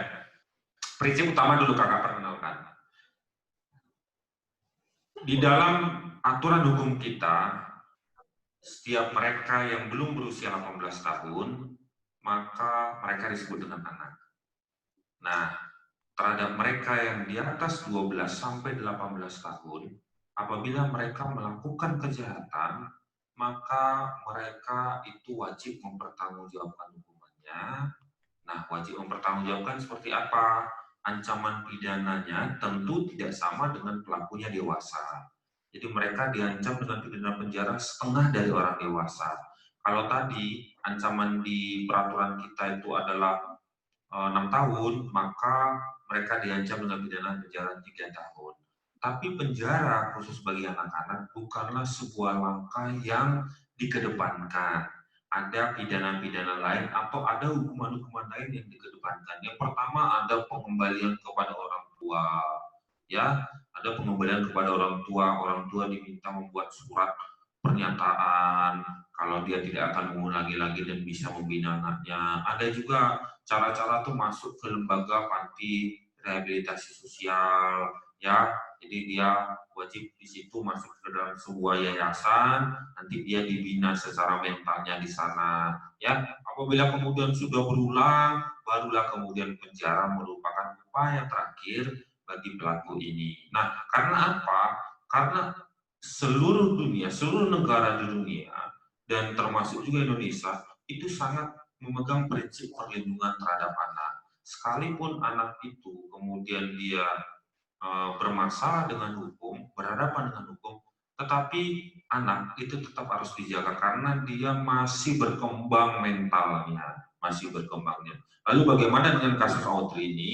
Secara jujur kakak ini kurang begitu ini ya, secara detailnya. Namun kemudian kalau memang kemudian dibebaskan bisa, mungkin kemudian melalui ada mungkin perdamaian, pernyataan, karena mungkin ya di awal sudah dini dikembalikan ke orang tua, dibuat surat pernyataan, begitupun korban itu menerima pernyataan dia, menerima permintaan maaf dia, berjanji nggak mengulangi lagi. Nah, karena seperti kakak bilang tadi, penjara itu bagi mereka yang belum berusia 18 tahun itu sangat-sangat selektif sekali. Ya, tetapi tentu membutuhkan persetujuan dari korban. Apabila korban kemudian dia tidak merasa ingin ini, merasa harus dibuat jerah orang ini, proses hukum akan tetap berjalan. Proses hukum akan tetap berjalan karena semata-mata hukum ini dipegang untuk kepentingan korban yang utama, kemudian untuk menjerahkan atau membuat jerah orang lain. Jadi mungkin di kasus Audrey ini sudah ada perdamaian di antara mereka, ya, di antara korban, kemudian perdamaian itulah menjadi dasar. Tapi jelas itu tidak dibebaskan, namun dia diberikan hukuman lain sebagaimana undang-undang sistem peradilan anak. Ya, itu yang mungkin kita harus proses dulu. Mungkin dia dikembalikan ke orang tua disuruh jaga. Ya, seperti itu ya di Ganesha. Ya, jadi mungkin kakak nanti teliti nomornya, nanti WA akan ke kakak ya, nanti kita diskusi lagi ya, karena banyak kasus di sini. Jadi malah kasus Audrey ini malah mungkin kakak ini. Tapi yang jelas penjeraan itu terhadap anak itu banyak langkahnya. Itu udah rasa malu loh adik. Jadi sanksi sosial itu merupakan suatu bentuk ya. Seperti adik yang di Sukesada tahu sekarang kasus Audrey, adalah sebuah rasa malu yang coba dijadikan alat untuk menjerahkan si pelaku. Ya, mau sampai dimanapun nanti akan, oh dia kan hati-hati teman nama itu kemarin dia tuh melakukan banding kepada anak SMP. Nah, jadi sanksi sosial pun akan kena dengan harapan anak ini kemudian menjadi jerah. Nah, tetapi karena masih berkembangnya masa usia tubuh, ya diharapkan mampu semakin baik, itulah yang membuat adik ini pelaku ini kemudian bukan dibebaskan, tetapi kemudian diubah bentuk hukumannya. Ya, adik ya, adik Ganes ya. Nah, selamat ya, nanti dapat lagi merchandise nih, kamu dapat 2 merchandise nih, gara-gara temennya yang lain nggak muncul nih. Oke, adik Ganes, satu lagi dari Desi Rika. Bagaimana tips-tips bagi siswa agar dapat terhindar dari penyebaran berita-berita hoax dan konten porno? Nah, mana adik? Halo Pak. Ya, Desi Rika ya, pertanyaan sudah kami terima dan saya. Jadi prinsipnya begini, kalau ditanya solusinya seperti apa, yang paling keras, yang paling frontal, paling keras adalah hentikan kehidupan kita terkait dengan segala internet. Maka kita terbebas dari apa yang namanya porn, apa yang namanya kemudian hoax. Ya, hentikan semua, tinggalkan semua internet, lalu kita pergi ke gunung. Ya, kita pergi ke laut. Ya, di pulau kecil. Tetapi itu nggak mungkin kita lakukan. Ya, karena kita harus berhadapan dengan kemajuan teknologi ini. Ya, adik-adik yang terpelajari ini, SMA ini, itu harus menghadapinya. Lalu bagaimana sih langkah-langkahnya? Seperti kakak bilang tadi, prinsipnya dunia nyata berbanding lurus dengan dunia maya. Ya, cara yang pertama adalah bagaimana adik-adik bisa di dunia nyata itu bersikap, berperilaku yang tidak menjurus kepada suka memberitakan hoax dan suka menyampaikan hal-hal yang bersifat pornografi. Itu dulu yang harus dilakukan adik-adik. Ketika adik-adik itu berbiasa menyampaikan berita tidak bohong, berita bohong dan kemudian mendorong itu supaya orang banyak percaya, maka di dunia maya adik-adik akan ramah, akan terbiasa. Ya, begitupun ketika suka menyampaikan aktivitas pas gambar-gambar porno seperti itu, maka di dunia maya yang begitu luas itu akan gampang ramah kita melihat hal tersebut. Nah, itu adalah salah satu cara yang yang pertama yang bisa dilakukan adalah bagaimana pola perilaku. Lalu bagaimana kemudian untuk menghindari kita terkena kemudian dari hoax itu, ya? Tidak bisa, kita nggak bisa menghindari tersebut. Tetapi ada kakak yang bisa lakukan adalah yang pertama adalah diam. Ya, jadi diam ini bermakna jangan kemudian dilalas dengan langsung emosional. Wah, saya kan itu badannya kurus kok dibilang gemuk, atau sebaliknya saya gemuk kok dibilang kurus, nggak terima karena perasaan saya makan 6 kali sehari. Kok dibilang kurus, ini ngejek apa-apa. Nah, kemudian emosi, keluarlah semua umpatan-umpatan, kita membalas itu. Nah, ini kemudian adik-adik, ini akan menjadi masalah baru buat adik-adik. Yang bisa lakukan adalah, kalau memang dirasa ini adalah sebuah ujian kesabaran buat adik-adik, saya dan diam aja, biarkan aja. Tapi kalau sudah sampai kepada titik merasa dipermalukan, nah, sampaikan klarifikasi ke yang bersangkutan, maaf, ini foto timbangan saya terbaru. Kalau 120 disebut kurus, gemuknya berapa? Nah, jadi dibuat-buat klarifikasi seperti itu yang bisa dilakukan. Begitupun dengan pornografi. Ya, gimana cara menghindari dari gambar-gambar pornografi. Ketika memang itu masuk tiba-tiba, ya banyak, apalagi masuk melalui akun permainan game ya, masuk tiba-tiba. Udah close saja, nggak bisa kita hindari. Pemerintah terus berupaya nih, supaya memblok situs-situs porno. Tetapi manusia itu lebih pintar dari mesin. Kita mencoba mendownload jaringan-jaringan yang dari luar negeri. Terus kemudian pornografi ini masuk juga melalui video-video game, melalui instalan. Kita lagi install apa, tiba-tiba muncul. Kita lagi nonton apa atau download apa di Netflix, itu kemudian muncul. Itu hal yang nggak bisa kita hindari. Lalu apa yang bisa dilakukan? Ya close. Karena kita merasa tidak suka terhadap hal tersebut. Jadi tidak bisa kita hindari. Pemerintah sendiri berusaha keras memblokir situs-situs porno. Ya, jadi ini semua butuh bukan hanya pemerintah, bukan hanya penegak hukum, tapi dari kita sendiri. Jadi Lalu yang berikutnya, kita juga perlu yang namanya aware, care terhadap teman-teman kita yang kemudian dirasa kita itu terkena hoax. Ya, terkena hoax. Yuk, sampaikan dukungan kepada mereka. Dukungan tersebut melalui media sosial juga. Jadi, siapa? Desi, sabar ya. Kami percaya bahwa kamu gemuk gitu. Nah, udah, jadi mendapatkan dukungan dari teman-teman yang lain. Karena itu hoax itu seperti kakak bilang tadi, dia berupaya ingin sebuah pemberitaan itu dianggap sebagai sebuah kebenaran. Nah, bagaimana caranya? Teman-teman saling pedulilah kalau sesama ya, sama di sana pengguna jaringan sosial itu. Apalagi kita ini masih, apalagi satu sekolah dari sebesar ya, jadi saling peduli, saling aware. Paling hanya kita bisa lakukan. Yang jelas langkah pertama yang kakak bilang dengan cara mematikan internet, lalu pergi ke gunung maupun laut, itu adalah hal yang tidak mungkin kita lakukan. Kita harus hadapi kemajuan teknologi ini. Ya, Desi Rika ya. Ya Pak, terima kasih. Ya, terima kasih ya.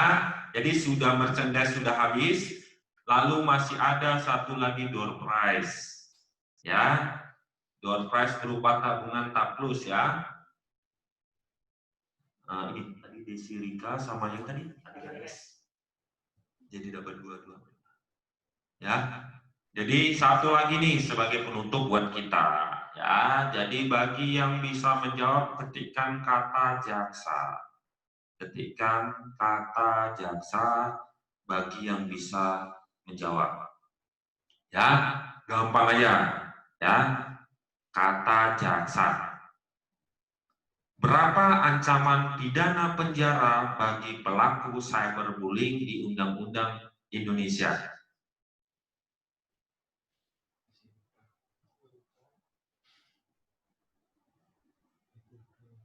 Dia baca nggak itu, Pak? Hah? Dia baca nggak kalau dia masuk? Baca. Waduh. Ya, Desi Rika dikonfirmasi tadi belum mendapatkan hadiah tabungan ya.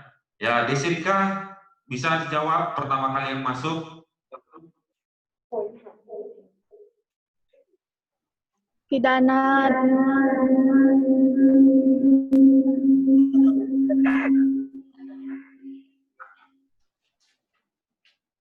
Pidana tentang bully selama 6 tahun dengan denda 1 miliar. Ya, selamat Desi Rika. Desi Rika itu ngeborong ini ya karena belum mendapatkan Taplus, jadi bisa ikut juga di Taplus ini karena baru merchandise. Desi Rika itu berhak mendapatkan hadiah berupa Taplus Bank BNI. Taplus Bank BNI nanti tolong kirimkan ke nomor 081318285 303 ya, adik Desi Rika ya. Ya, ada yang beruntung. Nanti untuk merchandise kami akan kirimkan ke sekolah maupun nanti ke yang Taplus nanti akan kami sampaikan ke BNI. Nanti kirimkan fotokopi aktenya. Ya, jadi seperti itu adik-adikku semua. Saya mewakili Kakak Dewi, mewakili juga Kakak Ima di sini, mengucapkan terima kasih sekali atas perhatian dari adik-adik. Mudah-mudahan memberikan pengetahuan yang baik buat adik-adik. Bijaklah menggunakan sosial media, hadapi kemajuan teknologi ini dengan baik, karena kita juga perlu mengalahkan teknologi ini. Jangan lari dari teknologi, melainkan gunakanlah semua kemajuan teknologi ini dengan baik untuk kemajuan ilmu pengetahuan adik-adik. Terima kasih, tetap jaga kesehatan selalu, jauh-jauh kita terhindar dari COVID ini, dan sampai jumpa kepada adik di lain kesempatan. Selamat siang adik-adik. Siang. Cuma Desi Rika yang nggak ada.